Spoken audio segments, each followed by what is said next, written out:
अस्सलाम वालेकुम viewers, welcome to smart तालीम। मैं हूं आपका टीचर मोहम्मद खलील। जैसा कि हमने पिछले लेक्चर के अंदर अपने 13 स्ट्रोक्स देखे थे, अब हम अगले 13 स्ट्रोक देखते हैं कि वो किस तरह लिखे जाएंगे।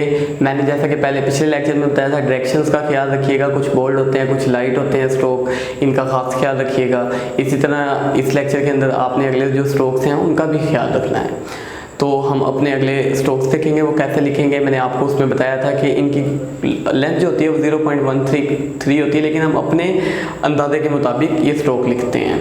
तो हम देखते हैं कि हमारे अगले फर्दर जो 13 स्ट्रोक हैं वो किस तरह रिप्रेजेंट होंगे और किस तरह लिखे जाएंगे।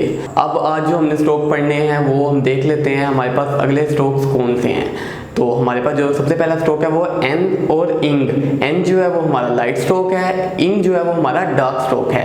जैसा कि मैंने उस लेक्चर में भी बताया था, जिसको मैं ब्लैक से लिखूंगा वो हमारा लाइट स्ट्रोक होगा, और जिसे मैं ब्लू से लिखूंगा वो हमारा डार्क स्ट्रोक होगा। क्योंकि ये वीडियो लेक्चर है, इसके अंदर हमें पता नहीं चलता कि कौन सा लाइट है कौन सा डार्क स्ट्रोक है, तो इसलिए मैंने आपकी आसानी के लिए ब्लू एंड ब्लैक मार्क का इस्तेमाल किया है। तो हम देखते हैं हमारा अगला स्ट्रोक है एन, जो कि लाइट लिखा जाएगा। एन जो है वो हमारा लाइट स्ट्रोक लिखा जाएगा। एन जो है वो हमारा लाइट स्ट्रोक लिखा जाएगा। आपने डायरेक्शन का खास ख्याल रखना है, इसकी जो डायरेक्शन है कुछ इस तरफ को जा रही है, आपने डायरेक्शंस को चेंज नहीं करना। जो हमारा अगला स्ट्रोक है वो हम देख लेते हैं, वो है हमारा इंक स्ट्रोक, वो हम डार्क लिखेंगे। तो इंक हम अपना जो स्ट्रोक है वो हम डार्क लिखेंगे, ING इंक। ये हमने जो स्ट्रोक है ये हमने डार्क लिखना है, और ये बिल्कुल एन की डायरेक्शन में है। इंक ये है हमारे एन और इंक स्ट्रोक। एन और इंक के बाद हमारे पास अगले जो स्ट्रोक आते हैं वो है वे और ये, दोनों लाइट स्ट्रोक्स हैं, इन्हें हम डार्क नहीं लिखते, और इनकी डायरेक्शन क्या है वो हम देख लेते हैं।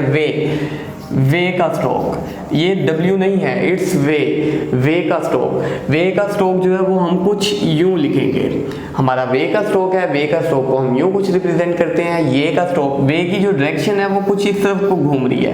ये का स्ट्रोक, ये है ये इसका जो स्ट्रोक है वो कुछ हम इस डायरेक्शन में लिखेंगे, इसकी कुछ डायरेक्शन यूं जाएगी।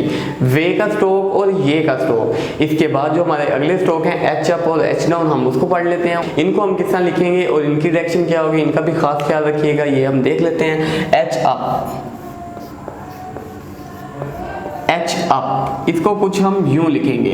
एच अप का जो स्ट्रोक है वो कुछ हमारी डायरेक्शन यहाँ से घूम के यहाँ जाएगी, यहाँ पे छोटा सर्कल बनेगा और ऊपर की तरफ जाएगी। एच अप और एच डाउन हम किस तरह लिखेंगे वो भी हम देख लेते हैं। एच डाउन जो है वो ऊपर की तरफ से नीचे की तरफ आएगा।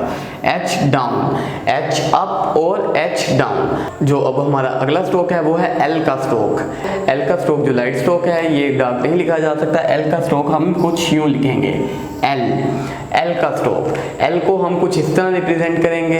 एल के स्ट्रोक को हम कुछ इस तरह लिख सकते हैं। इसकी जो डायरेक्शन है वो नीचे से ऊपर की तरफ है, नीचे से ऊपर की तरफ इसकी डायरेक्शन है। इसकी जो डायरेक्शन है वो नीचे से ऊपर की तरफ है। जो अब हमारे अगले दो स्ट्रोक्स हैं वो है आर अप और आर डाउन। आर अप जो है उसे हम रे कहते हैं, आर डाउन जो है उसे आर भी कहते हैं। आर डाउन ये भी लाइट स्ट्रोक हैं दोनों। आर डाउन या इसे हम ARER कहते हैं। इसकी डायरेक्शन कुछ ऊपर से नीचे की तरफ है। इसके बाद जो हमारा नेक्स्ट स्ट्रोक है वो है आर अप या रे। आर अप या रे, आर अप या रे, उसकी कुछ डायरेक्शन हमारी नीचे से ऊपर की तरफ जाती है। इसकी डायरेक्शन कुछ नीचे से ऊपर की तरफ जाती है। ये थे व्यूअर्स हमारे टोटल 26 स्ट्रोक्स। हमारे सेकंड लेक्चर में 13 स्ट्रोक्स थे और थर्ड लेक्चर के अंदर हमारे 13 स्ट्रोक हैं, तो हमारे इस तरह कॉन्स्टेंट 26 पूरे हो जाते हैं। आपने इसके अंदर डायरेक्शन का ख्याल रखना है, लाइट और बोल्ड का ख्याल रखना है। तो इंशाल्लाह हम मिलते हैं अपने अगले लेक्चर में। जुड़े रहिएगा स्मार्ट तालीम के साथ। अल्लाह हाफिज़।